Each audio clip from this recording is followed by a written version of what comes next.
দুনিয়াতে চলতে গেলে দুঃখ কষ্ট হয় না? যারা ঈমান নিয়ে চলে ওদের দুঃখ কষ্ট বেশি হয়। তা আল্লাহ বলছেন টেনশন করো না, কষ্ট পেও না, তোমার রব তোমাকে ছেড়ে দেননি। ওয়ালা সাউফা ইউতিকা রাব্বুকা ফাতারদা, তোমার রব তোমাকে শীঘ্রই দান করবেন আর তুমি সন্তুষ্ট হয়ে যাবে। আলাম ইয়াজিদকা ইয়াতীমান ফাআওয়া, আল্লাহ বলছেন আল্লাহ কি তোমাকে ইতিম রূপে পাননি, এরপর আল্লাহ কি তোমাকে প্রতিপালন করে বড় করেননি? ওয়াজাদাকা দাল্লান ফাহাদা, আল্লাহ কি তোমাকে পথভ্রষ্ট পান নাই, তোমাকে আল্লাহ পাক হেদায়েত দেন নাই?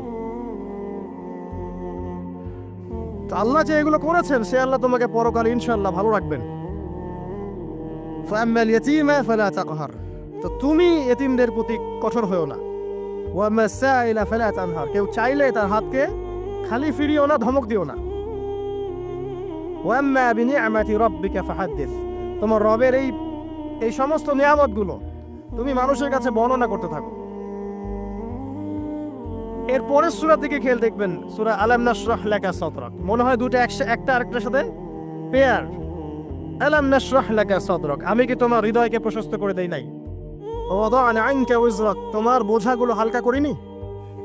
কাকে বলছেন এগুলো আল্লাহ পাক? রাসূলুল্লাহ সাল্লাল্লাহু আলাইহি ওয়াসাল্লাম। তো যে মানুষটা জান্নাতে যাবে নিশ্চিত, এবং যিনি জান্নাতের দরজা না খুললে জান্নাতের দরজা কারো জন্য খোলা হবে না। যে মানুষটা হচ্ছে ভদ্র, স্মার্ট, বিচক্ষণ, কোনো মানুষ পৃথিবীতে নাই। সকল ধর্মের মানুষ মানে এটা। কিছু আছে শয়তান, মানুষ টুপি শয়তান, এরা মানে না, বাট দেখবেন ম্যাক্সিমাম মানুষই মানে, হোক বা খ্রিস্টান বা হিন্দুইজম বা মুসলিমরা তো মানেই, সবাই মানে। এই মুহাম্মদ সাল্লাল্লাহু আলাইহি ওয়াসাল্লামের মতো স্মার্ট, বিচক্ষণ, ভদ্র, সুচরিত্রের মানুষ পৃথিবীতে কোনোদিন আসেও নি, আসবেও না।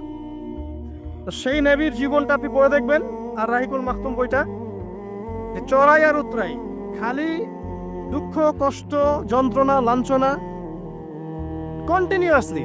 আমাদের নবী সাল্লাল্লাহু আলাইহি ওয়াসাল্লাম তো 1 মাস শান্তিতে ঘুমানো নাই নবী হওয়ার পরে। যখন তিনি মারা যান, ফাতিমা রাদিয়াল্লাহু আনহার কথা মনে আছে না? কানে কানে কি জানি বললেন, তখন আমাদের নবী একটা কথা বলেছিলেন, আমি এই বয়সে এসে কথাটা বুঝি, মাদ্রাসা লাইফে, ইউনিভার্সিটি লাইফে বুঝিনি।